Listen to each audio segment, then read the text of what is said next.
حسبنا اللہ ونعم الوکیل نعم المولا ونعم النصير الحمد لله رب العالمين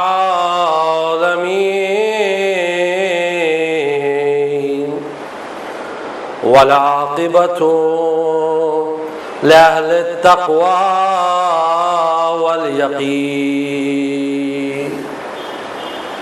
والصلاة والسلام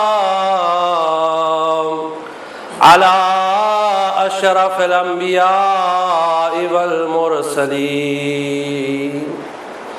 حبيب إله العالمين أبي القاسم محمد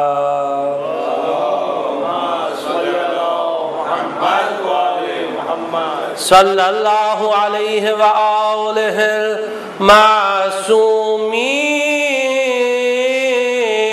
المعصومين الذين أذهب الله عنهم الرجس وطهرهم تطهيرا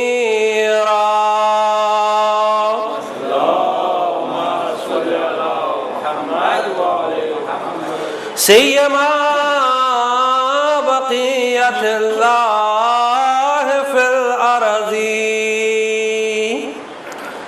إمام زماننا وولي أمرنا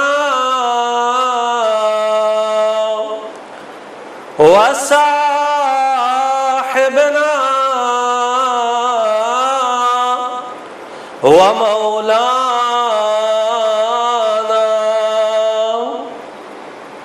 وحبيبنا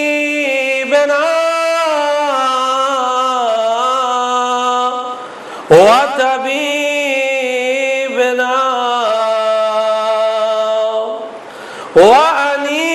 وأنيسنا ومونسنا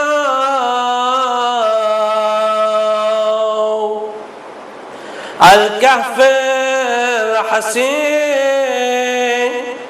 وغياث المضطر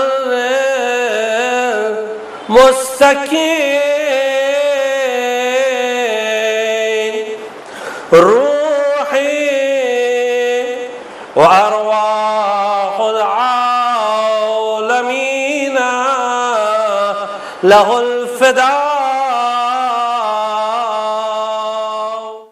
أما بعد فقد قال مولانا الحسين بن علي عليهما السلام أنا قتيل العبراء فلا يذكرني مؤمن إلا استعبى صلوات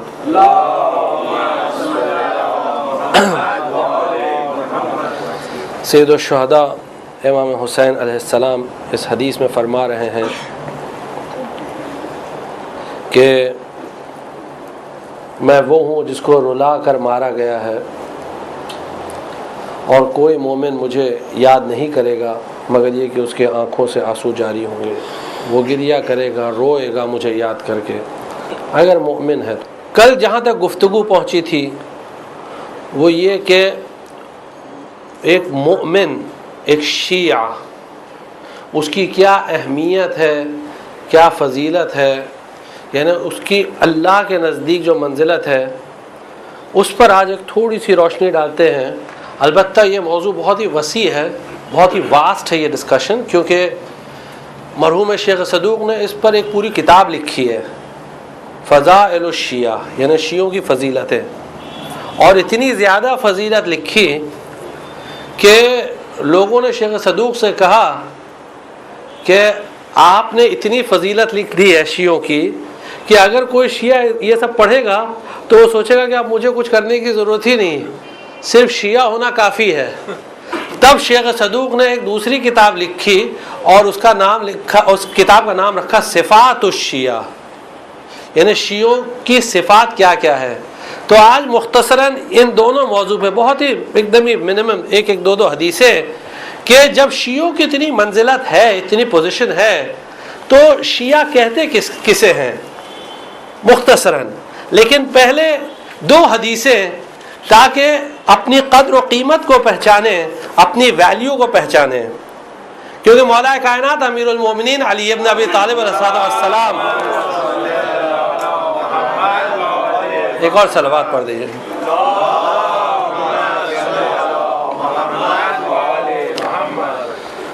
فرماتے ہیں کہ رحم اللہ من یعرف قدرہ ولم یتعدی حدہ، اللہ کی رحمت اس پر ہو جو اپنی قدر کو پہچانے، اپنی ویلیو کو پہچانے۔ One should know his value, what is his value, تو ہر ایک کو معلوم ہونا چاہیے اس کی ویلیو کیا ہے۔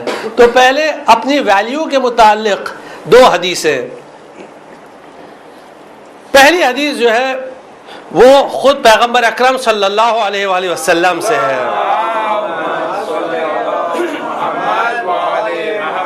فرماتے ہیں کہ الجنت محرمۃ علی الانبیاء، حدیث پر غور کریے گا، جنت حرام ہے تمام نبیوں پہ، پروفٹس پہ جنت حرام ہے، جنت حرام ہے۔ الجنت محرمۃ علی الانبیاء حتی ادخلھا، جب تک کہ میں نہ داخل ہو جاؤں، جب میں داخل ہوں گا اس کے بعد دوسرے نبیوں کو، دوسرے پروفٹس کو اور میسنجرز کو پرمیشن ملے گی کہ وہ اندر جائے جنت میں، اس وقت تک نہیں جائیں گے۔ اور پھر اس کے بعد فرماتے ہیں وَمُحَرَّمَةٌ عَلَى الْأُمَمِ كُلِّهَا، اور تمام نبیوں کی، جتنے پروفٹس تھے ان کی جو امتیں تھیں، سب پر جنت حرام ہے، جب تک کہ حتی یدخلھا شیعتنا اہل البیت، جب تک کہ ہم اہل بیت کے شیعہ اس میں داخل نہ ہو جائیں، اس وقت تک کہ اجازت نہیں ہے کسی بھی امت کو کہ وہ جنت میں داخل ہو۔ ایک صلوات پڑھ دیجئے۔ بڑی فضیلت ہے شیعوں کی، یعنی بڑی عظمت ہے، ایسی عظمت کہ آپ سنیے ایک اور حدیث، اور یہ حدیث اتفاقاً 2 راویوں سے نقل ہے اور آپ لوگ دونوں سے واقف ہیں۔ ایک ابن عباس کہ جن کو وہ لوگ بہت بڑا مانتے ہیں، پچھلے سال آپ کی خدمت میں عرض کیا تھا، لیکن شاید ہو سکتا ہے یاد نہ ہو کیونکہ تھوڑا مشکل چیزیں ہوتی ہیں سب یاد رکھنا، لوگ کل کی بات بھول جاتے ہیں، تو 1 سال کی بات تو بڑی طولانی ہوتی ہے، لیکن اس لیے اس کو ریپیٹ کر دیتے ہیں کہ ان لوگوں نے ایک تفسیر لکھی ہے، تفسیر کا نام لکھا ہے تنویر الاقتباس فی تفسیر ابن عباس، یعنی ابن عباس کہ جتنی حدیثیں تھیں سب کو جمع کر کے ایک تفسیر بنائی قرآن کی۔ کیوں؟ انہوں نے کہا کہ ابن عباس اتنے بڑے ہمارے عالم تھے، انہوں نے کہا ابن عباس ہمارے اتنے بڑے عالم تھے اور اتنی حدیثیں نقل کی، ان کی طرف سے کوئی تفسیر نہیں ہے، یہ بڑی بری بات ہے۔ آپ غور کر رہے ہیں انشاءاللہ، بڑی بری بات ہے، تفسیر ہونا چاہیے۔ لیکن اسلام کی ٹریجڈی کیا ہے کہ ابن عباس کی تفسیر کو تو جمع کر لیا، ابن عباس کے استاد کو بھول گئے۔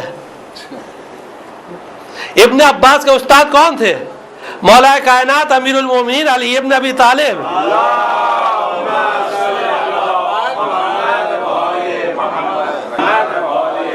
اب سنیے ابن عباس کی بات، مولا کے پاس آئے دن کے وقت، کہہ رہے کہ مولا آپ سے کچھ تفسیر سیکھنا چاہتا ہوں۔ کہا کی تفسیر؟ کہا سورہ حمد کی۔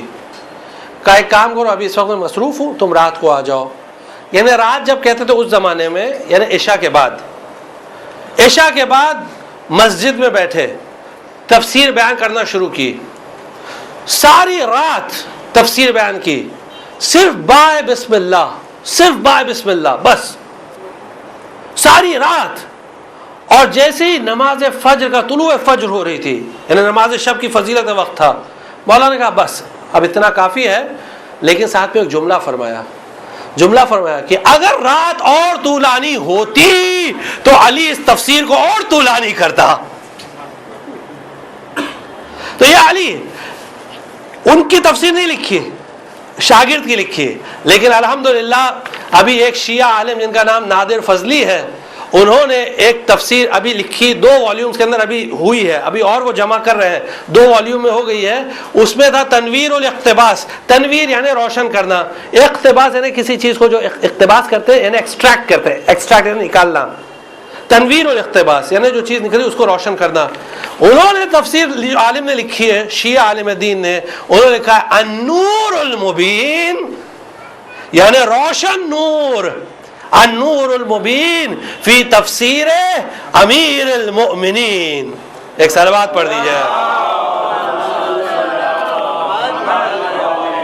تو یہ حدیث ابن عباس سے ہے اور دوسرے راوی کا نام ہے ابو ہریرہ. 2 راوی ہیں. تو اب آپ سمجھ سکتے ہیں یہ دونوں ان کی طرف سے نقل ہے. اب دیکھیے حدیث میں کیا لکھا ہوا ہے. فرماتے ہیں کہ رأیت رسول، دونوں نے کہا ہے، ابن عباس بھی کہتے ہیں اور ابو ہریرہ بھی، رأیت رسول اللہ صلی اللہ علیہ وآلہ، بابا سے بلند صلوات دونوں کہتے ہیں میں نے دیکھا کہ رسول اللہ نے 5 سجدے کیے بغیر رکوع کے. 5 سجدے، سجدہ کیا پھر اٹھ کے بیٹھ گیا، پھر سجدہ کیا پھر اٹھ کے بیٹھ گئے، پھر سجدہ کیا پھر اٹھ کے بیٹھ گئے. 5 مرتبہ پیغمبر نے. اب پوچھا کہ یا رسول اللہ سجود بلا رکوع، آپ نے سجدہ کیا بغیر رکوع کے، یعنی نماز نہیں پڑھ رہے تھے، خالی سجدہ کر رہے تھے؟ فقال نعم، کہا ہاں، یہ بغیر رکوع والا سجدہ ہی ہے، نماز والا سجدہ نہیں تھا. کہا پھر؟ فرمایا اتانی جبرائیل علیہ السلام، جبرائیل میرے پاس آئے. فقال یا محمد ان اللہ عز وجل، جملے پر غور کریے گا، ان اللہ عز وجل یحب علیا، اے محمد اللہ عز وجل علی سے محبت کرتا ہے. فسجدت، میں سجدے میں چلا گیا. یہ سن کر میں سجدے میں چلا. کاہے کا سجدہ تھا یہ؟ شکر کا سجدہ تھا، شکر کا سجدہ تھا. اعلان محبت ہو رہا ہے، یعنی محبت میں کسی کو ڈاؤٹ نہیں ہے، لیکن جب اعلان ہوتا ہے تو اس کی عظمت اور بڑھ جاتی ہے. اعلان ہو رہا ہے. فسجدت فرفعت راسی، پھر اس کے بعد فقال علی، پھر سے جبرائیل نے کہا ان اللہ عز وجل یحب فاطمہ، اللہ فاطمہ سے محبت کرتا ہے. فسجدت، پھر میں سجدے میں چلا گیا، پھر میں اٹھا سجدے سے. پھر تیسرے بار فرمایا ان اللہ عز وجل یحب الحسن فسجدت فرفعت راسی. پھر کہا ان اللہ عز وجل یحب الحسین فسجدت فرفعت راسی. 4 سجدے ہو گئے، 4 کا ذکر ہوا. اللہ اعلان محبت کر رہا تھا، پیغمبر سجدے میں جا رہے تھے، سجدہ شکر کر رہے تھے، مومنین خاموش بیٹھے یہ تعجب کر رہے. ایک صلوات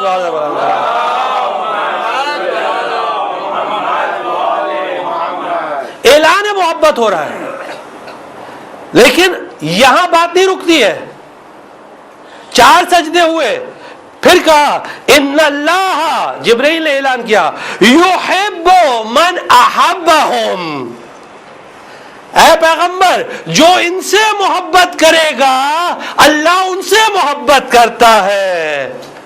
تو جیسے ہی پیغمبر نے سنا کہ جو ان کے محبت کرنے والے ہیں اللہ ان سے محبت کرتا ہے، فسجد، تو پیغمبر سجدے میں چلے گئے. فرفعت راسی. ایک صلوات پڑھ دیجئے باواز بلا.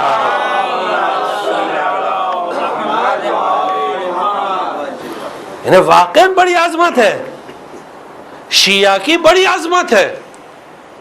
لیکن شیعہ اگر کوئی کہہ دے میں شیعہ ہوں کافی ہے نہیں. روایت ہے ساتویں امام کاظم علیہ السلام سے ہے, فرماتے ہیں کہ ہر کوئی آدمی جو یہ دعویٰ کرے کہ وہ ہمارا شیعہ ہے, وہ ہمارا شیعہ نہیں ہے. اگرچہ اللہ اس کو, دیکھیے غور کریے گا, یعنی ہم خالی عربی میں جو امام نے لفظ فرمایا اس کو خالی 2 ورڈ ریپیٹ کرتے ہیں اور پھر اس کو تھوڑا سا آپ کے لیے اس کی وضاحت کر دیتے ہیں, ایکسپلین کر دیتے ہیں.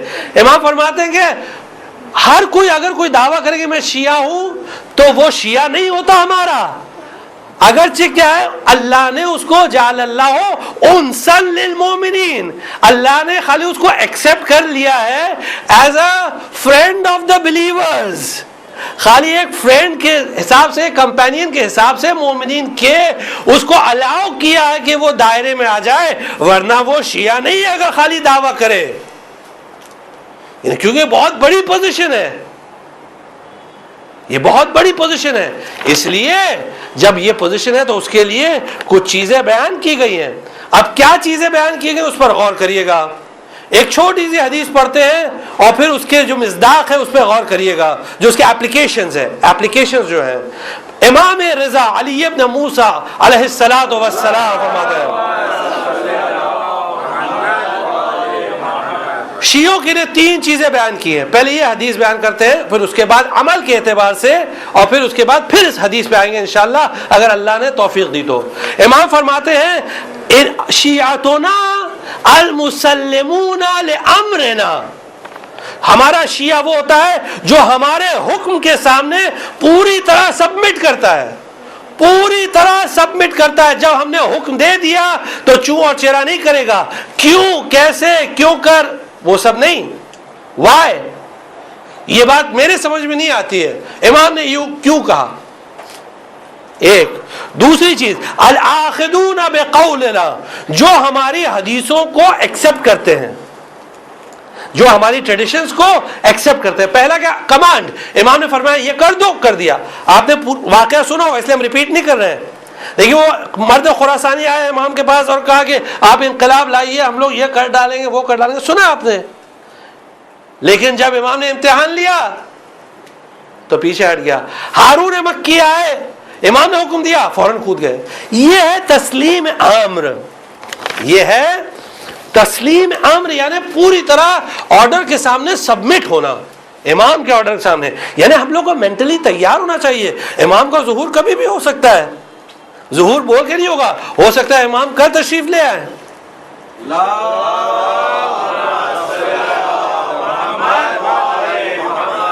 اگر ہم مینٹلی تیار ہیں تو پھر ہم کچھ بھی کر سکتے ہیں, بکاز ہمیں پتا ہے نہیں امام نے حکم دیا, ڈیوٹی ہے, بس آپ جو گئی ہے مولا, آپ جو حکم فرمائیے. یہ ایک چیز. دوسری چیز, تمام جو امام نے حدیث کہی اس حدیث کو ایکسپٹ کرنا, اس پہ انشاءاللہ گفتگو ہوگی. اور تیسری چیز امام فرماتے ہیں المخالفون لأعدائنا, جو ہمارے دشمنوں کی مخالفت کرے, یعنی ہمارے دشمنوں کا دشمن ہونا چاہیے, دشمن کا دوست نہیں ہونا چاہیے. یہ اہل بیت کا دشمن ہے تو کیا ہوا, آج ہمارے لیے اتحاد ضروری ہے. نہیں, کس نے بولا بھائی؟ ہاں سوشل اتحاد بہت اچھی چیز ہے, سوشل اتحاد بہت اچھی چیز ہے, سوسائٹی میں رہنا, سب مل جل کے رہے, بہت اچھی چیز ہے. عقائد کے اعتبار سے اتحاد, عقائد کے بلیفز کے حساب سے یونٹی, کوئی سوال ہی نہیں اٹھتا. کہاں سے یہ چیز آئی؟ امام فرماتے ہیں المخالفون لأعدائنا فمن لم یکن کذالک فلیس شیعتنا. اگر کسی میں یہ 3 چیز نہیں پائی جاتی وہ ہمارا شیعہ نہیں ہے. Street and simple. 8ویں امام فرما رہے ہیں سمپل, کوئی اس میں وہ یعنی ائمہ کیا, یہ چیز آپ نہیں پائیں گے کہ کوئی تصنع, کوئی بناوٹ, یعنی تھوڑا یعنی تکلف کرنا. ویسے بھی ہمارے یہاں تکلف جائز نہیں ہے. اس کا واقعہ جو ابھی اس وقت بتانا مناسب نہیں ہے، لیکن انشاءاللہ کبھی اور اگر اللہ نے توفیق دی. تو یہ عقیدے کے اعتبار سے انشاءاللہ عقیدے کی طرف واپس آئیں گے. پہلے عمل کی طرف بھی ایک حدیث سن لیں، تاکہ ایمان وہ ہوتا ہے جو عمل اور عقیدہ دونوں ہوتا ہے. ایمان خالی عقیدے کا نام نہیں ہے، ایمان عمل کا بھی نام ہے. اس لیے یہ بات عرض کر رہے ہیں کیونکہ 5ویں اور 6ٹھے امام کے زمانے میں ایک گروہ پیدا ہوا تھا، یا یوں کہے پیدا کیا گیا تھا، ایک فرقہ پیدا کیا گیا تھا جس کو کہتے تھے مرجئہ. مرجئہ یعنی پوسٹ پون کرنے والے. یہ لوگ کیا کرتے تھے کہ کہتے تھے کہ اگر کوئی گناہ کبیرہ بھی کرے تو کوئی مسئلہ نہیں ہے، عقیدے پہ حرف نہیں آتا، یعنی عقیدہ اس کا خراب نہیں ہوتا، اس کی بلیفز خراب نہیں تھی. شیعہ ہے اگر گناہ کبیرہ کرے گا تو کوئی پرابلم نہیں. مثلا یعنی اس زمانے میں کہا مسلمان ہے گناہ کبیرہ کرے کوئی پرابلم نہیں، مومن ہے وہ مومن رہے گا. اس کو کہتے ہیں مرجع مینس پوسٹ پون کرنا، یعنی افیئر کو پوسٹ پون کرتے تھے، ڈیلے کرتے تھے. ٹھیک ہے چلے گا. ائمہ نے سخت مذمت کی تھی ایسے لوگوں کی، کنڈیم کیا، اور امام نے فرمایا دیکھو اپنے بچوں کو ہماری حدیثوں میں تعلیم دو، ان کو ٹیچ کرو ہماری ٹریڈیشنز، قبل اس کے کہ مرجئہ ان کو لے جائیں، قبل اس کے کہ مرجئہ ان کو لے جائیں. اس لیے عمل بھی بہت ضروری ہے. تو ایک چھوٹی سی حدیث جو امام فرماتے ہیں، ایک صلوات پڑھ دیجئے.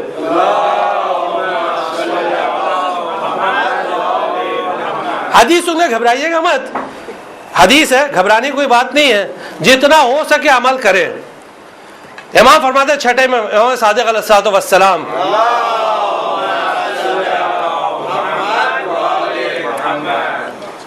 انما شیعتنا یعرفون بخصال شتى بالسخاء والبذل للاخوان وبأن يصلى 50 ليلا ونهارا. شیعتنا لا يشربون الخمر ولا يهرون حرير الكلب ولا يتبعون طمع الغراب ولا يسألون من عدونا ولو ماتوا جوعا. فقال فأين أطلبهم يا ابن رسول الله؟ قال على رؤوس الجبال وأطراف المدن. صدق مولانا الصادق علیہ السلام. صلوات بھیجیے. یہ حدیث تحف العقول میں ہے، gifts of the intellects, gifts of the intellects, تحف العقول، عقلوں کے لیے تحفے. امام فرماتے ہیں انما شیعتنا، انما یعنی اونلی، جب انما عربی میں آتا ہے مینز اونلی، بس اب اس کے علاوہ کوئی اور ہمارا شیعہ نہیں ہو سکتا ہے. ہمارا صرف شیعہ وہ ہے کہ ان کو اگر پہچاننا ہے تو ان کیریکٹرسٹک سے پہچانو، یہ ان میں کوالٹیز ہونا چاہیے. پہلی کوالٹی کیا ہے؟ بالسخاء والبذل للاخوان، بہت سخی ہوتے ہیں، جنرس ہوتے ہیں ہمارے شیعہ، جنرس ہوتے ہیں، سخی ہوتے ہیں، بخیل نہیں ہوتے، کنجوس نہیں ہوتے. کنجوس کی طرف دیکھنے سے دل مردہ ہوتا ہے، کنجوس کے چہرے کو دیکھنے سے دل مردہ ہوتا ہے. یہ حدیث ہے. سخی، دست باز، ہاتھ کھلے ہونا چاہیے. قمبر پیسہ بچا کر لائے مولا کائنات کے پاس، کہا مولا آپ نے جتنا آپ جو خرچ کے لیے دیتے تھے اتنا بچا کے لایا ہوں. قمبر دیکھیے کتنے زبردست، قمبر کوئی معمولی شخصیت تھی، پیسہ بچا کے لاؤ. امام ناراض ہو گئے، قمبر تم کو فقراء جو فقیر مسکین کوئی دکھے نہیں؟ تم نے پیسہ بچایا، جاؤ یہاں سے. آج تک کیا سیکھا تم نے؟ کچھ نہیں سیکھا، جاؤ. قمبر گئے، سب پیسہ بانٹ کے آ گئے. کہا مولا سب بانٹ کے آ گیا. کہا اب ٹھیک ہے، اب ٹھیک ہے. سخی ہونا چاہیے، دست باز ہونا چاہیے. السخاء والبذل للاخوان وَمَن يُصَلِّ 50 لَيْلًا وَنَهَارًا. ہمارا شیعہ وہ جو 50 رکعت نماز پڑھتا ہے، 17 واجب، باقی نوافل، اور 3 جو ہے وہ شب کی، تو کل ملا کے 50 رکعت. شیعہ یعنی ایسا شیعہ ہو سکتا ہے جو نماز نہ پڑھے؟ جوانوں، نماز کو آسانی سے ترک کرتے ہو، نماز کو آسانی سے چھوڑ دیتے ہو. علی کے چاہنے والے ہو, نماز قضا کرتے ہو, علی کا چاہنے والا ہو ہی نہیں سکتا. علی کا چاہنے والا وہ ہوتا ہے جو نماز کے استقبال میں نماز کے وقت سے پہلے بیٹھتا ہے. سید صبا شبر, آپ جانتے ہو شبر فیملی بہت مشہور فیملی ہے عراق کی. سید عبداللہ شبر بہت بڑے عالم دین تھے جنہوں نے کتاب لکھی تسلیۃ الفؤاد فی بیان الموت والمعاد, بہت مشہور عالم سید عبداللہ شبر. ان کی نسل سے سید صبا شبر چوتھی نسل ہے. ابھی کویت میں رہتے ہیں, صدام کے زمانے میں چلے آتے ہیں. جس گھر میں آغا سیستانی رہتے ہیں وہ شبر فیملی کا گھر ہے, وہ شبر فیملی کا گھر ہے. اور یہ شبر فیملی نے پورا ڈیڈیکیٹ کر دیا ہے کہ جو بھی مر جائے وقت ہوگا اس کے لیے گھر ہوگا, جو بھی مر جائے وقت ہوگا.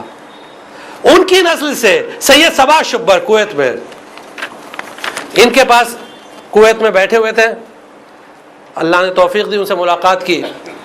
بہت بڑے عالم دین ہیں اور عربی میں ان کی ویڈیوز بہت ہے, انٹرنیٹ پہ یوٹیوب پہ بہت ویڈیوز ہیں, لیکن عربی میں کیونکہ عرب ہے تو بہت سارے جو دینی مسائل, فقہی مسائل, لیکچرز ان کے بہت موجود ہیں اور بہت ساری ویب سائٹس پہ ہیں.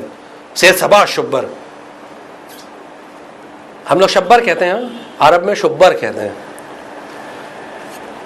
ان کے ساتھ بیٹھے ہوئے تھے, بس سمجھ لیجیے تقریباً آدھا گھنٹہ نماز کے وقت کو تھا. ان کے لڑکے 4 لڑکے تھے, وہ سب وضو کر کے تیار ہو گئے. 4 لڑکے, کل ملا کے 5 لڑکے, سب وضو کر کے تیار. اور پھر سید صبا بھی اٹھنے لگے. تو ہم نے ان سے پوچھ لیا, کیونکہ ہم لوگ بے ادب لوگ ہیں نا, ہم نے پوچھ لیا حج آغا نماز کا وقت ہو گیا؟ انہوں نے کہا نہیں, استقبال الصلاۃ, استقبال الصلاۃ کا وقت ہوا, نماز کے استقبال کا. تو ابھی جا کر استقبال کریں گے نماز کا, مصلی پر بیٹھیں گے, دعائیں پڑھیں گے. نا واقعی یہ لوگ استقبال الصلاۃ. تو شیعہ وہ ہوتا ہے جو نماز کا استقبال کرتا ہے, نماز صبح کا پابند ہے, سوتا نہیں رہتا کہ سو رہے. نماز صبح آئی چلی گئی, امام فرماتے ہیں 50 رکعت, ٹھیک ہے آپ 50 مت پڑھیے, کچھ تو پڑھیے. 17 رکعت ہے واجب ہے, اس کے علاوہ تھوڑی بہت نوافل پڑھ لیجیے. شیعتنا لا یشربون الخمر, ہمارا شیعہ کبھی شراب نہیں پیے گا. ولا یحرون حریر القلب, اور کبھی کسی کی خوشامد نہیں کرے گا, دم نہیں ہلائے گا کسی کے پیچھے, تملق نہیں کرے گا, چمچہ گیری نہیں کرے گا کبھی کسی کی. ولا یطمعون تمال غراب, اور کبھی کوے کی طرح لالچی نہیں ہوگا. امام فرماتے دیکھو لالچ سے کوئی فائدہ نہیں ہوتا, کیونکہ لالچ سے رزق نہیں ملتا. رزق لالچ سے نہیں ملتا, رزق وہی ملتا ہے جو اللہ دیتا ہے. تو امام فرماتے ہیں یہاں کہ لالچی نہیں ہوتا. ولا یسألون من عدونا, اور ہمارے دشمنوں کے سامنے کبھی ہاتھ نہیں پھیلائے گا, چاہے وہ بھوکا ہی کیوں نہ مر جائے. بھوکا مر جائے گا لیکن کبھی دشمن اہل بیت کے سامنے ہاتھ نہیں پھیلائے گا. ایک صلوات پڑھ دیجئے.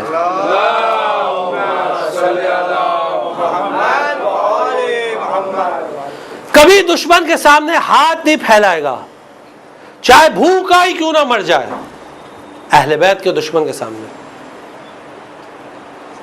اور آپ نے متعدد واقعات سنے ہوں گے, اصحاب ائمہ کیسے رہتے تھے. کبھی کسی سے دبتے نہیں تھے, ڈرتے نہیں تھے, کبھی حتیٰ کہ اپنے جان کی بھی بھیک نہیں مانگتے تھے. جان جا رہی ہے تو بھی نہیں, بھیک نہیں مانگتے تھے. قاضی نور اللہ ششتری, شہید ثالث, آپ تو سنو, شہید اول محمد ابن مکی, شہید دوم شیخ زین الدین.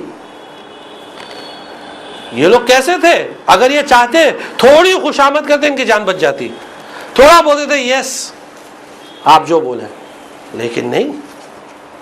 ولا یسألون من عدونا ولو ماتوا, چاہے بھوکے کیوں نہ مر جائیں لیکن کبھی نہیں کسی کے سامنے آتے.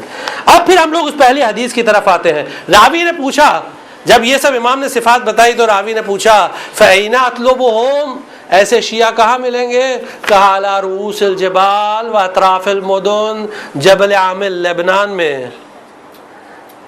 لبنان جبل عامل اور اس کے ارد گرد کے شہر، ارد گرد کے شہر، لیکن کم. ہاں شیخ العاملی، شیخ العاملی، شیخ بہائی عاملی، شیخ زین الدین عاملی، سید محسن امین عاملی، سید حسن امین العاملی، یہ سب بزرگ مرتبہ شیعہ علماء زبردست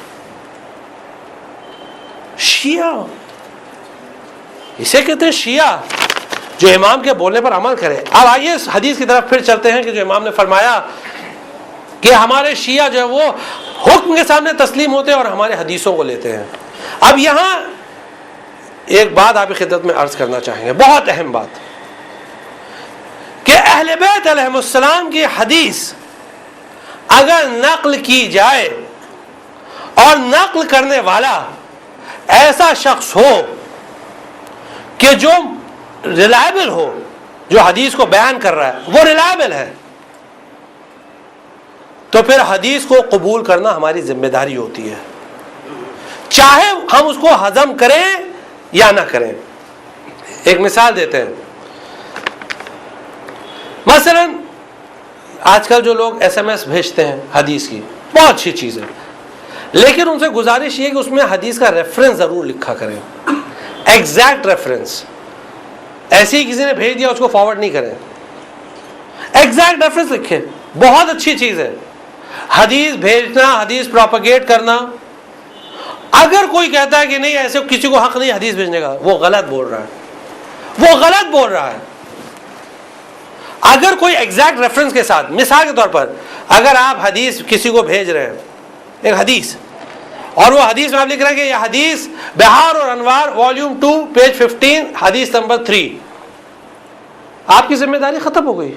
اگر یہ حدیث بہار اور انوار میں، آپ دیکھیں، خود دیکھیں بہار اور انوار میں یہ ہے، ہاں ٹھیک ہے حدیث ہے، اب اس کو بھیج دیا، آپ کی ذمہ داری، بھیجنے والے کی ذمہ داری ختم ہو گئی. اب جتنی ذمہ داری سب اللہ مجلسی کی ہے، اللہ مجلسی کی ذمہ داری، اب آپ کی ذمہ داری ختم ہو گئی.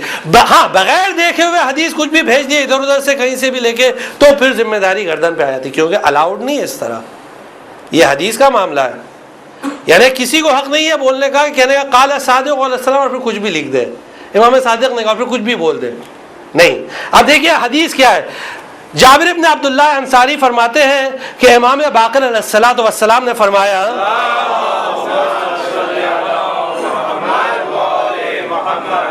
کہ رسول اللہ صلی اللہ علیہ وآلہ وسلم نے فرمایا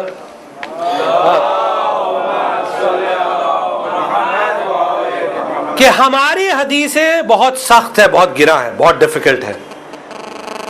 ہماری حدیثیں بہت سخت ہے، ڈیفیکلٹ ہے، اور کوئی اس پر ایمان نہیں لا سکتا سوائے ملک، وہ فرشتے کے جو اللہ سے قریب ہے، سوائے اس نبی اور رسول کے جس کو اللہ نے بھیجا ہے، اور سوائے اس مومن کے کہ جس کے دل کا امتحان اللہ نے لیا ہے. یعنی پتہ چلا کہ حدیث کو ایکسیپٹ کرنے کے لیے دل پاک ہونا چاہیے. دیکھیے پاکیزگی شرط ہے، کتابیں پڑھنے سے کچھ نہیں ہوتا. ہم ایسی سب کتابیں قابل ضبطی سمجھتے ہیں کہ جن کو پڑھ کے بیٹے باپ کو خفتی سمجھتے ہیں. کتابیں پڑھنے سے کچھ نہیں ہوتا، اسی لیے امام نے فرمایا لیس العلم بالتعلم، علم پڑھنے سے نہیں ہوتا، علم نور ہے، اللہ جس کے دل میں چاہتا ہے ڈال دیتا ہے. ایمان اسی کو کہتے ہیں، نور الایمان بھی یہی ہے، ایمان. اب آپ کو ایک مثال دے دیں، چھوٹی سی مثال. ایک شخص پیغمبر کے پاس آیا، کل ابھی خدمت میں عرض کیا تھا کہ کیسے کیسے لوگ پیغمبر کے پاس آتے تھے نا، بالکل جاہل ایسے لوگ آتے تھے جو کچھ نہیں جانتے. آیا کہنے کا یا رسول اللہ میں آپ کا چاہنے والا ہوں، لیکن میں پڑھنا لکھنا کچھ نہیں جانتا، سیدھا سادہ آدمی ہوں، پڑھنا لکھنا نہیں جانتا. میں جانتا ہوں کہ آپ کی بہت ساری حدیثیں ہیں، دعائیں ہیں، سب کچھ ہے، لیکن مجھے وہ سب چیزیں یاد بھی نہیں رہتی ہیں اور مجھے آتی بھی نہیں ہیں. تو آپ ایسا کریے یا رسول اللہ کہ مجھے ایک چھوٹی سی ایسی دعا کی تعلیم دے دیجئے کہ جس کو میں یاد کر لوں تو میرا دین بھی بن جائے, دنیا بھی بن جائے, آخرت بھی بن جائے, دین دنیا آخرت سب بن جائے. دیکھیے آنے والا کون ہے؟ بالکل جاہل, لیکن دل صاف ہے. بہت سے لوگ پڑھتے لکھتے بہت ہیں, لیکن دل جو ہے وہ بغض سے, کینہ سے, حسد سے, جلاپے سے بھرا رہتا ہے. پڑھے لکھے ہیں لیکن عمل کے میدان میں بالکل بقول مراٹھی ہا جیرو, بالکل زیرو. یہ آیا لیکن دل صاف ہے. آخر کہا یا رسول اللہ کچھ نہیں جانتا ہوں, بس ایسا چھوٹی سی ہے. رسول اللہ نے دیکھا, مزاج سے واقف تھے, کہنے لگے ٹھیک ہے اب تو پوچھ ہی رہا ہے تو سن لے, تو خالی اتنی دعا پڑھا کر بس,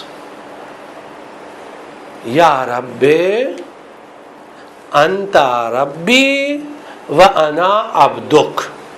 بس دیکھیے جو عربی جانتے ہیں ان کے لیے کتنی مشکل دعا یہ مشکل ہے.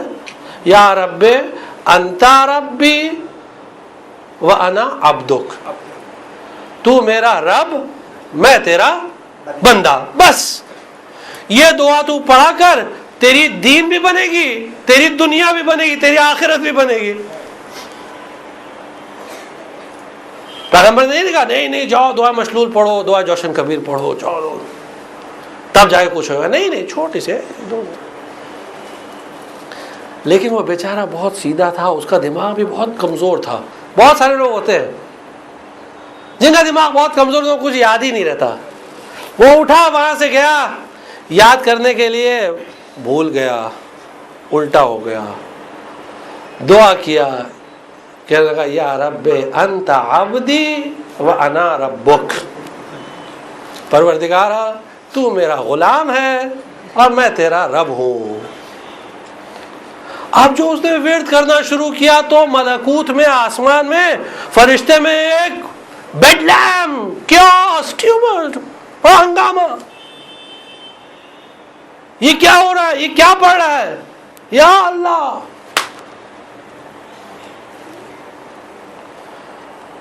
بڑا ہنگامہ ہو گیا وہاں. بہرحال ڈیلیگیشن یعنی انہوں نے طے کیا بھائی ایک ڈیپیوٹی جانا چاہیے یہاں سے, ریپرزینٹیٹو. تو حضرت جبرائیل جو نارملی آتے تھے آ گئے, یا رسول اللہ یہ کیا ہو رہا ہے. رسول اللہ نے اس کو بلایا, ادھر آؤ, یہ تم کیا پڑھ رہے ہو, میں نے تم کو کیا سکھایا. کہا ایسا ایسا. وہ گریا کرنے لگا, یا رسول اللہ اس کا مطلب میں کافر ہو گیا. رونے لگا, اس کی حالت غیر ہو گئی. پھر سے پیغام آیا وہاں سے, اللہ نے کہا مجھے اس کی یہ دعا بھی قبول ہے, کیونکہ خالص دل سے کہی گئی تھی, صاف دل سے کہی گئی تھی.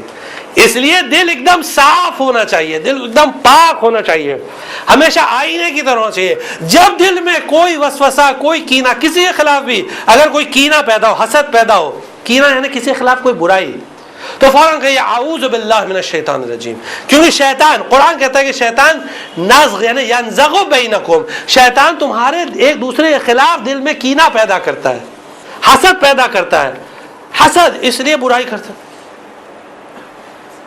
جب بھی کوئی ایسا حسد ہو کہ اعوذ باللہ من الشیطان الرجیم, اعوذ باللہ من الشیطان الرجیم, کوئی بھی چیز اگر اس طرح کیا ہے تو یہاں پیغمبر فرماتے ہیں کہ وہ شخص کہ جس کے اللہ نے دل کا امتحان لیا ہو اور وہ امتحان میں کامیاب ہے, وہی ہماری حدیثوں کو ایکسیپٹ کرے گا. اگر دل صاف ہوا, دل پاک ہوا تو وہ حدیثوں کو ایکسیپٹ کرے گا. اگر دل میں کینہ بھرا ہوا ہے, دل میں حسد ہے, دل میں بغض ہے, دل میں مالس ہے, دل میں ہیٹریڈ ہے, تو وہ نہیں کرے گا. پھر اس کے بعد فرماتے ہیں پیغمبر کہ اگر کوئی حدیث ہماری طرف, اس پہ غور سے سنیے گا, یہ حدیث کو بہت امپورٹنٹ ہے. کوئی حدیث اگر آئے اور تمہارا دل اس کی طرف انکلائن ہو اور تم اس کو سمجھتے ہو، حدیث کو جانتے ہو، تو اس حدیث کو ایکسیپٹ کر لو تم، کیونکہ تمہارا دل اس کی طرف انکلائن ہے، مائل ہے، تم اس کو فقبلو ہو، تم اس کو ایکسیپٹ کر لو۔ لیکن اگر حدیث سن کے تمہارا دل ہلنے لگے، کبھی کبھی ایسا ہوتا ہے نا، جو چیز ہماری نالج سے ہٹ کے ہوتی ہے تو دل تھوڑا دھڑکنے لگتا ہے کہ یہ کیا بول رہے ہیں، یہ کیا بول رہے ہیں، ہم اس کو ایکسیپٹ کر ہی نہیں سکتے۔ اگر وہ حدیث سنا، یہ ہم عام لوگوں کی بات نہیں کر رہے، بڑے بڑے لوگ اس میں پھنستے ہیں۔ ابھی بہت ساری چیز جو ہے وہ احترام کے مارے یہاں بولی نہیں جا سکتی ہے، لیکن اس میں بڑے بڑے لوگ پھنستے ہیں، چھوٹے موٹے لوگ نہیں۔ باقاعدہ کتابیں لکھی جاتی ہیں، یعنی کتابیں لکھی جاتی ہیں کہ یہ حدیث تو میں ایکسیپٹ ہی نہیں کر سکتا کیونکہ یہ حدیث اس اصول کے خلاف ہے۔ اب وہ اصول کس نے بنایا؟ یہ اصول آپ نے بنایا، یہ اصول اللہ نے بنایا، اللہ نے اصول نہیں بنایا۔ یعنی ایک آپ کو مثال دے دیتے ہیں کہ ایک بہت بڑے محدث ہیں، یعنی محدث وہ کہتے ہیں جو حدیثیں نقل کرتے تھے نا، علماء عالم دین بہت بڑے، کہ جن کے بارے میں یہ ہے کہ امام نے فرمایا جو وہ کہتے سمجھو ہم کہتے ہیں۔ انہوں نے ایک کتاب میں ایک حدیث بیان کی کہ اللہ نے فرشتوں کی یعنی 2 فرشتوں کی طبیعت بدل دی، فرشتوں کے نیچر کو بدل دیا اور ان فرشتوں کے نیچر کو انسان کی طرح بنا دیا۔ یہ حدیث ہے، حدیث ہے۔ تو دوسرے صاحب نے کتاب میں لکھا میں یہ بات مان ہی نہیں سکتا۔ کیوں نہیں مان سکتا؟ فرشتہ فرشتہ ہوتا ہے، انسان انسان ہوتا ہے۔ یعنی اس کا مطلب آپ اللہ کی قدرت پہ کوشچن مارک لگا رہے ہیں۔ اللہ نہیں کر سکتا؟ اللہ فرشتے کو انسان بنا سکتا ہے کہ نہیں بنا سکتا؟ اللہ انسان کو فرشتہ بنا سکتا ہے کہ نہیں بنا سکتا؟ اللہ انسان کو جانور بنا سکتا ہے کہ نہیں بنا سکتا؟ اللہ انسان کو درخت بنا سکتا ہے کہ نہیں بنا سکتا؟ اللہ درخت سے گفتگو کروا سکتا ہے کہ نہیں کروا سکتا؟ اللہ سب کچھ کروا سکتا ہے۔ اللہ نہیں، اللہ کے بندے کروا سکتے ہیں۔ تو پھر اللہ تو بہت بڑی چیز ہے، تو اس لیے کبھی بھی گھبرانا نہیں چاہیے ان سب چیزوں کو سن کے۔ امام فرماتا ہے اگر تمہارا دل گھبرانے لگے اور دل اگر قبول نہیں کر رہا ہے تو تم اس حدیث کو اللہ کے حوالے کرو، یعنی پیغمبر فرماتے ہیں میرے حوالے کرو، اور میرے بعد جو امام ہیں ان کے حوالے کرو، ائمۃ آل محمد علیہ السلام کے حوالے کر دو۔ کیوں؟ اگر تم نے اس حدیث کو انکار کیا، یعنی اس حدیث کو انکار کرنے والا ہلاک ہو جائے گا، برباد ہو جائے گا، اور حدیث کا انکار کفر ہے، حدیث کا انکار کفر ہے۔ آپ کے لیے انشاءاللہ حدیث اگر کلیئر ہے تو ایک صلوات پڑھ دیجئے۔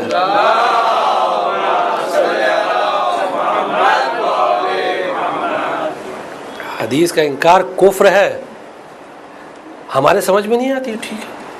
اب آپ کو جلدی 2-3 حدیث پڑھتے ہیں ایک دم فاسٹ۔ حدیث ہے، شیخ صدوق نے نقل کی ہے، جو زور سے لا الہ الا اللہ کہے گا اس کے سارے گناہ معاف ہو جائیں گے، ما تقدم و تاخر، جو پہلے کیا جو بعد میں کیا۔ توحید صدوق میں زور سے لا الہ الا اللہ کہے گا ایک۔ دوسری حدیث، جو پانی پیے اور کہے صلوات اللہ علی الحسین اللہم لعن قتلۃ الحسین و اولادہ و اصحابہ، اس کے سارے گناہ معاف ہو جائیں گے۔ 2 3 جو نماز کے بعد 3 بار استغفار کرے، استغفر اللہ ربی و اتوب بولے، اس کے سارے گناہ معاف ہو جائیں گے، جو 2 نمازوں کے درمیان گناہ تھے سب معاف ہو جائیں گے۔ ایسی ہم آپ کو کئی حدیثیں دکھا سکتے ہیں، کئی حدیثیں کہ جو اس طرح کی ملتی ہے کہ اللہ معاف کر دیتا ہے۔ کیوں؟ اللہ بہانہ ڈھونڈتا ہے بندے کو معاف کرنے کا۔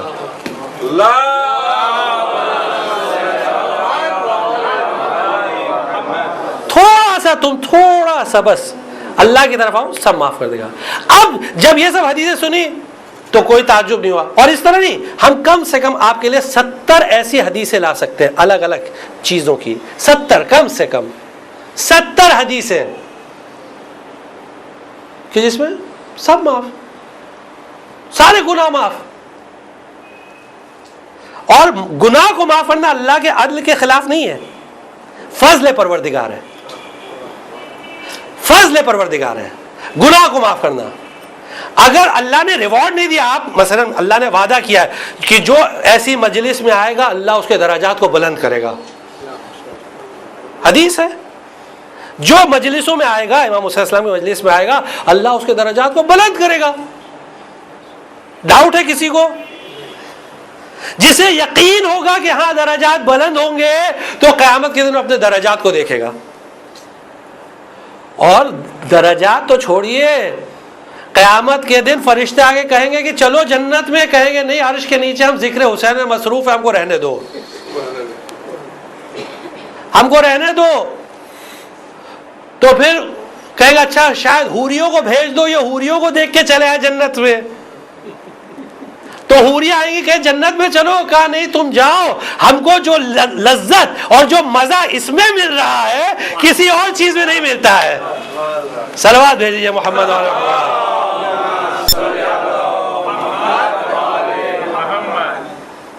اللہ اگر جب اللہ نے وعدہ کیا ہے تو وعدہ کی خلاف ورزی یعنی وعدہ کو پورا نہیں کرنا وہ غلط ہے، وہ ظلم ہے. اگر وعدہ کیا ہے، دھمکی اور وعدے میں فرق ہوتا ہے. دھمکی الگ چیز ہوتی ہے، وعدہ الگ چیز ہوتی ہے. وعدہ الگ چیز ہے. آپ بچوں کہتے ہیں اگر تم نے یہ ہوم ورک کر لیا یا آج اسکول میں اگر اسٹار لے کر آئے ہم تم کو ایک چاکلیٹ دلائیں گے. بچہ اسٹار لے کر آیا، آپ نے چاکلیٹ نہیں دلایا، یہ غلط ہے، یہ ظلم ہے، یہ ظلم ہے. ایون بچے کے ساتھ بھی، ہاں بچے کے ساتھ بھی یاد رکھیے گا، ظلم ہے، غلط ہے، جائز نہیں ہے. ایون بچے کے ساتھ روایات میں ملتا ہے ہم لوگ کے کہ بچوں سے جب وعدہ کرو تو اس کو پورا کرو ورنہ بچے آگے چل کے یہی کریں گے. یہ حدیث ہے ہمارے یہاں. ایک چیز. دوسری چیز، اگر بچے سے کہا اب اگر تم نے یہ چیز اٹھائی نا، اگر اب تم نے کھیلے تو ہم تمہاری پٹائی کریں گے. اگر سمجھ اسے کھیلا تو پٹائی کرنا واجب ہے؟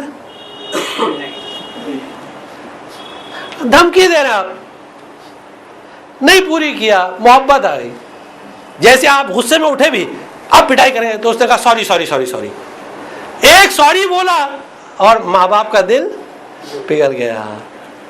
اب آپ سوچیں کہ یہ ماں باپ کہ جن کی اللہ کی رحمت کے سامنے کوئی ویلیو نہیں، جب یہ پگھل جاتے ہیں تو وہ اللہ کی جس نے بندوں کو پیدا کیا وہ اگر معاف کرے اس میں تعجب کی کیا بات ہے. تو اگر آپ کو ایسی حدیث آپ نے دیکھی پڑھی کہ اگر کوئی علی کے چاہنے والے سے مصافحہ کرے تو دونوں جو مصافحہ کر رہے ہیں ان کے سارے گناہ معاف ہو جائیں گے، تو آپ کو تعجب کیوں ہو رہا ہے؟ حدیث ہے، کتابوں میں موجود ہے، محدثین نے نقل کیا اپنی کتابوں میں. آپ کھڑے ہو کر اس کا مذاق اڑا رہے ہیں، حدیث کا مذاق اڑا رہے ہیں. عجب. اور حدیثوں کی اتباع اور پیروی کرنا تو امام زمانہ سے وفاداری کا نام ہے. امام زمانہ سے وفاداری کا نام یہ ہے. اس کو کہتے ہیں احیاء امر، یعنی اہل بیت کے امر کو زندہ رکھنا. تو تعجب کریں، بتائیے یہ حدیث SMS کی گئی ہے کہ جو کسی علی کے چاہنے والے سے مصافحہ کرے گا اس کے سارے گناہ معاف ہو جائیں گے. ایسے گناہ معاف ہوتے ہیں کیا؟ اگر ایسے نہیں ہوتے تو اللہ آپ کے گناہ کو معاف نہ کرے، ہمیں کوئی اعتراض نہیں ہے. اللہ انشاءاللہ عدل کے ساتھ ڈیل کرے، لیکن ہم لوگوں کے ساتھ فضل سے ڈیل کرے، کرنے دیجئے بھائی. اور علی کے دوستوں سے مصافحہ کرتے رہیے. گھبرائیے، مصافحہ کرنے سے گناہ معاف ہوتے ہیں، روایت ہے، حدیث ہے. تو یہاں امام فرماتے ہیں، پیغمبر فرماتے ہیں حدیث کا انکار کفر ہے، جو انکار کرتا ہے وہ کافر ہو جاتا ہے. یا اللہ، حدیث کا انکار یعنی تسلیم اسی کو کہتے ہیں. الاخذ بقولنا کا مطلب یہ ہے. اور پھر اس کے بعد امام فرماتے ہیں، ایک صلوات پڑھ دیجئے.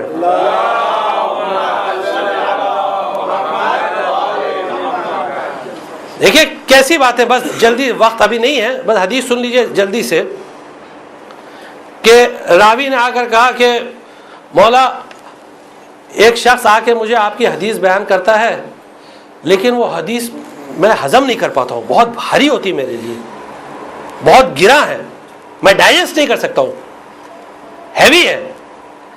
امام نے جواب میں فرمایا اس سے کہ کیا وہ ریگولرلی ہم سے حدیث نریٹ کرتا ہے, یعنی ہمارا محدث ہے, ہم سے حدیث نقل کرتا رہتا ہے؟ اس نے کہا ہاں وہ آپ سے حدیث نقل کرتا ہے, یعنی معتبر ہے ایسے ایسے دور سے.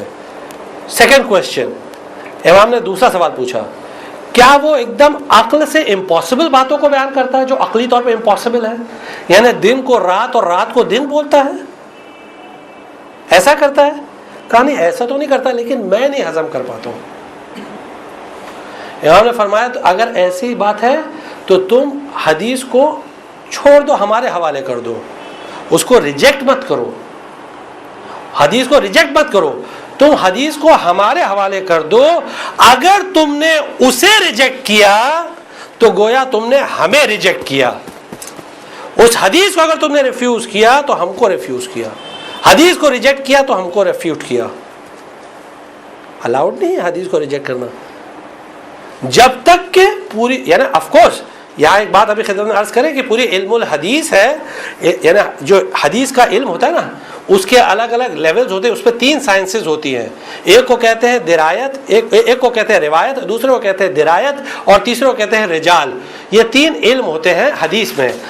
روایت یعنی جو حدیث نقل کی جاتی ہے, دوسری روایت درایت یعنی اس کو سمجھنا, اور رجال یعنی جو لوگ حدیث نقل کرتے ہیں. یعنی ٹریڈیشنل جو زبان میں علماء کی زبان میں کہتے ہیں کہ نقل منقول ناقل, نقل منقول ناقل. نقل یعنی نقل جو ہوئی چیز, منقول یعنی جو روایت جو نقل کی گئی ہے, اور ناقل جو نقل کرنے والا ہے. ان تینوں کے بارے میں ڈیٹیل نالج ہوتی ہے, بڑی ڈیپ نالج ہوتی ہے, اور اس کی سائنس ہوتی ہے, وہ ایک الگ چیز ہے. اس پہ انشاءاللہ یعنی وہ یہاں کا بحث بھی نہیں, یہاں موضوع نہیں ہے, وہ حوزے کا بحث موضوع ہے. لیکن حدیث کو ریجیکٹ کرنے کا کسی کو حق نہیں ہے جب تک کہ مسلم ثابت نہ ہو کہ یہ حدیث موضوع ہے, جعلی ہے. ایکسیپٹ کر لینا, اور یہ ایکسیپٹنس ائمہ کا یہ خود ائمہ کی طرف سے ہوتا ہے. یہ دل جو صاف ہوتا ہے یہ ائمہ کی عطا کی بنا پر ہوتا ہے. عطا ان کی گفٹ, ان کی بیسٹاول, ہر ایک کو نصیب نہیں ہوتا. آدمی پوری زندگی علم حاصل کرتا رہے, لیکن اگر ائمہ کی طرف سے وہ عطا نہیں ہوگی تو کچھ نہیں ہے. کربلا ایک ایسی چیز ہے کہ جو اس وقت بڑے بڑے علماء تھے ان کو وہاں چیز نصیب نہیں ہوئی, ان کو کربلا میں شہادت نصیب نہیں ہوئی. جابر ابن عبداللہ انصاری کو نصیب نہیں ہوئی, ابن عباس کو نصیب نہیں ہوئی, محمد ابن حنفیہ کو نصیب نہیں ہوئی. دیکھیے ہم یہ نہیں بولتے کہ کچھ ہے نا جو بھی وجہ ہوگی, وجہ کچھ بھی ہو اس سے مطلب نہیں ہے. مطلب یہ ہے کہ آیا توفیق نصیب ہوئی یا نہیں ہوئی. توفیق نصیب نہیں ہوئی, لیکن ہوئی کس کو؟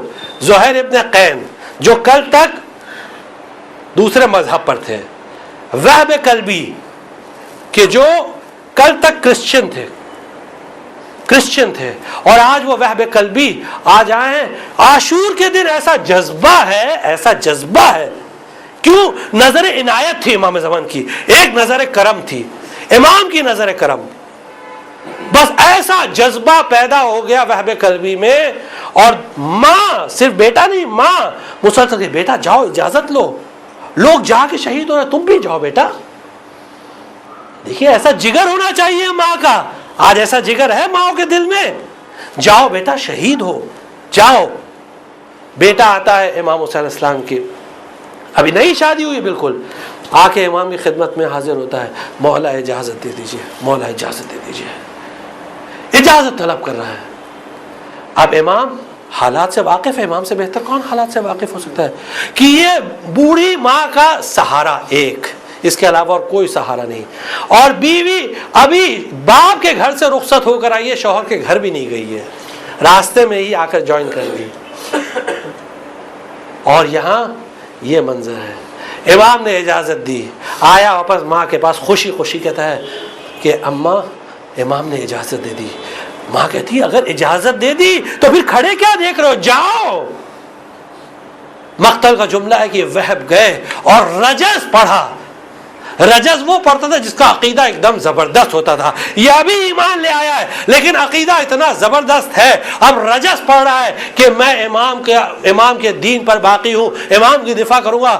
وہب نے رجز پڑھا اور لڑائی کی اور کئی اشقیاء کو واصل جہنم کیا, کئی کو واصل جہنم کیا. واصل جہنم کرتے کرتے خود بھی زخموں سے چور ہو گئے, خون میں نہا گئے, اور نہا کر جب ایک مرتبہ واپس آئے اپنی ماں کے سامنے کھڑے ہوئے اور کہنے لگے ہر رضیت عنی یا اماں, اماں اب تو راضی ہیں, اب تو راضی ہیں.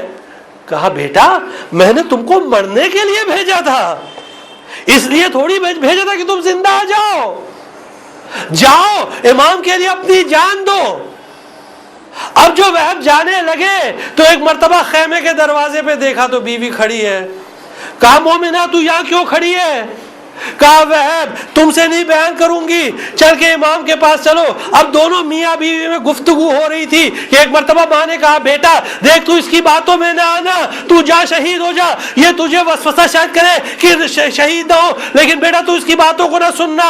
لیکن مومنہ نے اصرار کیا, وہب کی زوجہ نے اصرار کیا کہ نہیں چلیے. وہب اور اس کی زوجہ دونوں امام کے سامنے آئے. زوجہ نے کہا کہ امام سے کہا, وہب نے کہا کہ زوجہ سے کہ تم کہو کیا کہنا چاہتی ہو. زوجہ نے کہا مولا صرف ایک درخواست ہے کہ اب آپ جانتے ہیں کہ میرا دنیا میں وہب کے بعد کوئی نہیں, باپ کا گھر بھی چھوٹ گیا, اب میرا کوئی نہیں, بس اتنی اجازت دے دیجئے. سنیے عزادارو, اتنی اجازت دے دیجئے کہ جب وہب شہید ہو جائے تو ان کے مرنے کے بعد میں سیدانیوں کے ساتھ ان کے خیمے میں رہ سکوں, تاکہ اگر اشقیاء آئے تو سیدانیوں کے ساتھ محفوظ رہوں. امام نے جیسے یہ جملہ سنا امام کی آنکھوں سے آنسو جاری ہوئے, امام نے سر کو جھکا لیا. اے بی بی میں کیا بتاؤں, ارے سیدانیوں کے خیمے بھی محفوظ نہیں رہیں گے, اشقیاء سیدانیوں کے خیمے میں بھی آ جائیں گے, اور زینب ام کلثوم بھی ایک خیمے سے دوسرے خیمے اور دوسرے خیمے سے تیسرے خیمے میں. وَسَيَعْلَمُ الَّذِينَ ظَلَمُوا أَيَّ مُنْقَلِبٍ يَنْقَلِبُونَ إِنَّا لِلَّهِ وَإِنَّا إِلَيْهِ رَاجِعُونَ رَدَمْ قَضَائِهِ تَسْلِيمًا لِأَمْرِهِ لا معبود سوا. پروردگارہ امام زمانہ علیہ السلام کے ظہور میں تعجیل فرما, پروردگارہ امام زمانہ علیہ السلام کے ظہور میں تعجیل فرما, پروردگارہ امام زمانہ علیہ السلام کے ظہور میں تعجیل فرما, ہم کو ان کے اعوان و انصار میں شمار فرما. پروردگارہ جو لوگ پریشان حال ہیں ان کی پریشانیوں کو دور فرما, جو مقروض ہیں ان کے قرضوں کو ادا فرما, جو لاولد ہیں ان کو اولاد نیک اور صالح عطا فرما. بحق الحسین, بحق الحسین ان کو اولاد نیک اور صالح عطا فرما. پروردگارہ جو لوگ مریض ہیں ان کو شفاء کامل و عاجل عطا فرما. بالخصوص جنہوں نے دعا کے لیے کہا ہے ان کے لیے ان کو شفاء کامل و عاجل عطا فرما. پروردگارہ جو بچے امتحانات میں بیٹھ رہے ہیں ان کو کامیاب و کامرانی عطا فرما. پروردگارہ ہم کو دنیا میں زیارت حسین اور آخرت میں شفاعت حسین سے مشرف فرما. لا حول ولا قوة إلا بالله العلي